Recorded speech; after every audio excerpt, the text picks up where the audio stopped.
కలిసిన సందర్భంగా ఈరోజు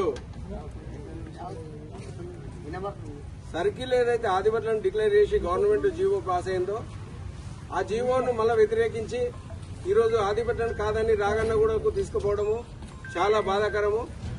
ఎందుకంటే ఈరోజు ఎమ్మెల్యే గారికి మరీ మేము రిక్వెస్ట్ అనుకోండి, మీరు ఏదైనా అనుకోండి, 100% ఆదిపట్ల అనే దానికి మీరు సర్కిల్ ఇక్కడనే ఆదిపట్ల రెవెన్యూలో చాలా గవర్నమెంట్ ల్యాండ్స్ ఉన్నాయి. ఇక్కడ సరిపోకపోతే మేము గవర్నమెంట్ ల్యాండ్ మేము చూపించడానికి మేము రెడీ ఉన్నాము. అక్కడ పెద్ద ఆఫీస్ కట్టుకొని ఇక్కడే ఆదిపట్లలో ఉండాల్సిందిగా మేము కోరుకుంటున్నాము. ఒకవేళ మీరు ఈ ఆదిపట్ల సర్కిల్ ని తీసుకుపోయి మమ్మల్ని అందరినీ కాదని ఇవాళ ఆదిపట్ల మున్సిపాలిటీలో 20,000 ఓట్లున్నాయి, 20,000 ఓటర్లతో మీకు పని లేదని మీరు అనుకుంటే మేము చాలా తీవ్రంగా వ్యతిరేకిస్తాము, ధర్నాలు చేస్తాము, రస్తారోకాలు చేస్తాము. చాలా పరిస్థితులు అంతా ఘోరంగా ఉంటుందని మేము మరీ మేము గవర్నమెంట్ కు డిమాండ్ చేస్తున్నాము. అదేవిధంగా ఈ రోజు కంపల్సరీ మా ఆదిపట్లను అవసరం అనుకుంటే ఇవాళ పోలీస్ స్టేషన్ ముంగట 1 ఎకరా పొలం ఉంది.